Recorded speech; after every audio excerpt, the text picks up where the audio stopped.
Laura. Welcome back to my channel. For this Throwback Thursday, I'm really excited today to be reacting to one of my cult favorites, which is Girls' Generation, I Got a Boy. I have to tell you that I didn't really start getting into SNSD for a really long time into my K-pop career. The main thing was that for a long time, I tried to only focus on one group. So even though I sort of listened to groups on and off, I really was focused at the very beginning of like my K-pop career on just UKISS, and that was because like they're the ones who got me into K-pop. I really liked a lot of their music, and they had so much of it, especially like if you listen to all their Japanese releases, and there's so many. And I was also like really heavily into collecting that time. Obviously I still collect now, but it was just one of those things where I was like into collecting everything from UKISS specifically. So I feel like I was really focused on them. And then I was also focused, like, if I did get into other groups, it was like boy groups. So that's the beginning of my K-pop journey, because one of the things is like, as a like female vocalist, I don't love like women singing together. And that's funny because like I've been in women's choirs like my entire time. Like I enjoy singing in them, but I don't always love listening to them. I think that's the big thing for me, because with boys you can have a wider range of voices, right? So you have a bass, which is the lowest you can get, and then you can have a countertenor, which basically sounds like a soprano, right? So they have such a more wide variety that you can really get that just women just can't do. We're not physically able to with our voice. So even though we have like a contralto, there's not that many who are really true contraltos who really can sing with the resonance and the deepness there. So mostly what you have is the difference between a soprano and a mezzo soprano, which like, even though they complement each other, it can get really grating and tiring to hear those. So I kind of stayed away from most girl groups. My first girl group that I loved was Kara, and to this day they're like my number one. I love them so much. So it took me a really long time to get into any other groups, but SNSD has like worn on my heart, and I really and I knew all of them, and I like paid attention to them. But when it was actually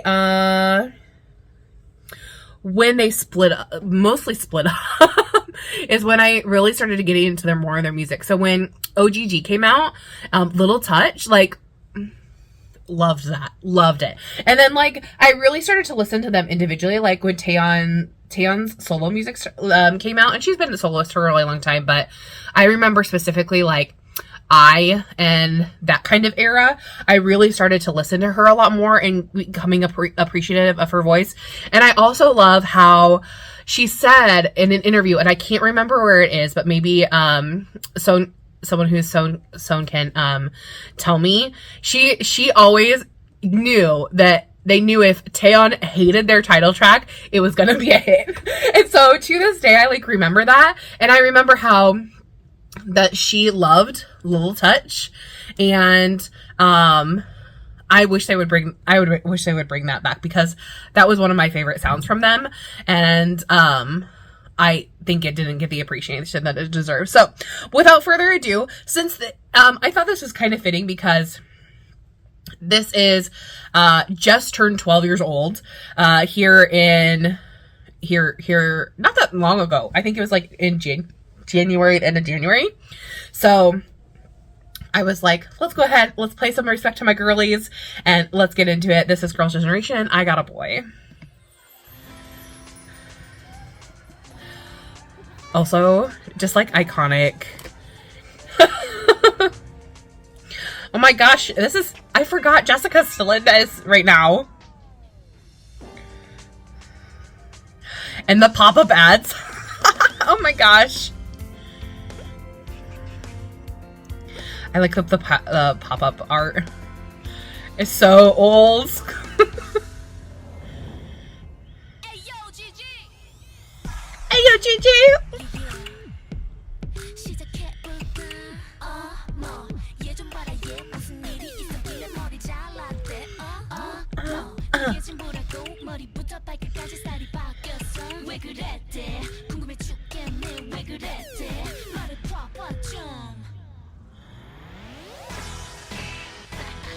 I can't believe this came out in 2013.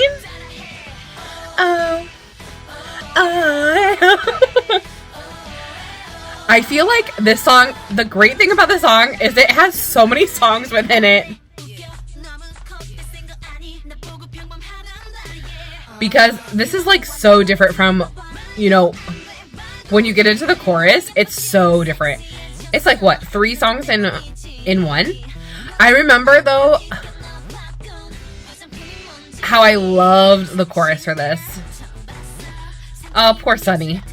Sunny always got the worst hair. I'm sorry. Finally, in Little Touch, I was like, oh my gosh, my girl. By the way, Sunny is my bias.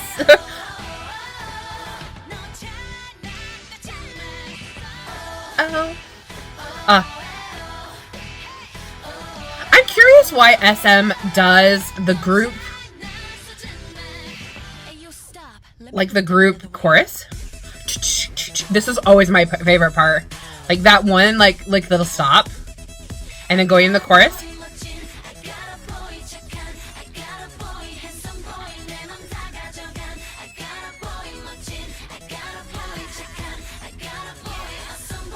It feels like you go to a completely different one.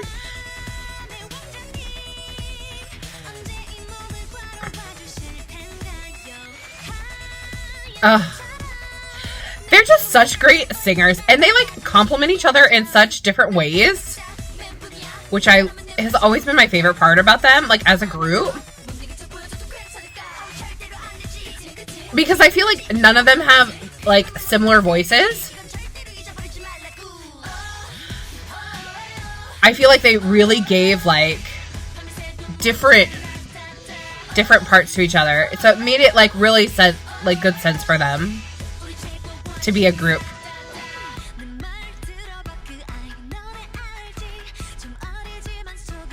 Oh, I forgot about this little line thing.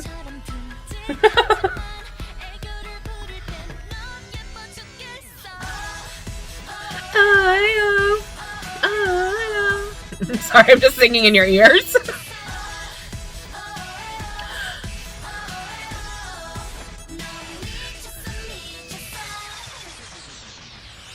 This part, this bridge. Let's go.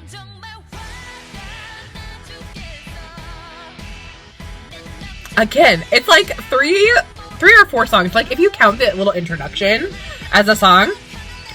I did not understand the wig choice here, to be honest, though. SM, tell me why. Like, just the change in the... Let's bring it back to 140. Ah! I love that part.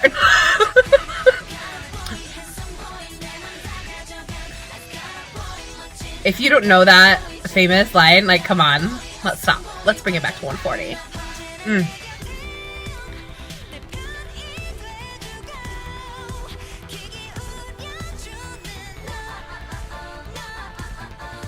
Like, I don't know. I mean, could you count this as a 5th song? And then they, like, incorporate them all together at the end?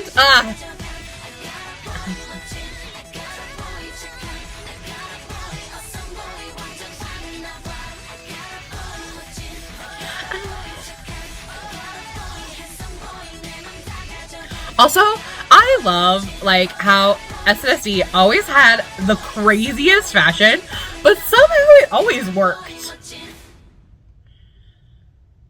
Okay, guys, like, please be like me. And if you've never listened to Girls' Generation, just go and, like, listen to their discography. Like, I swear there's something for everyone in Girls' Generation's discography. And the more that you, like, understand them, the more like interesting becomes, and they're freaking hilarious.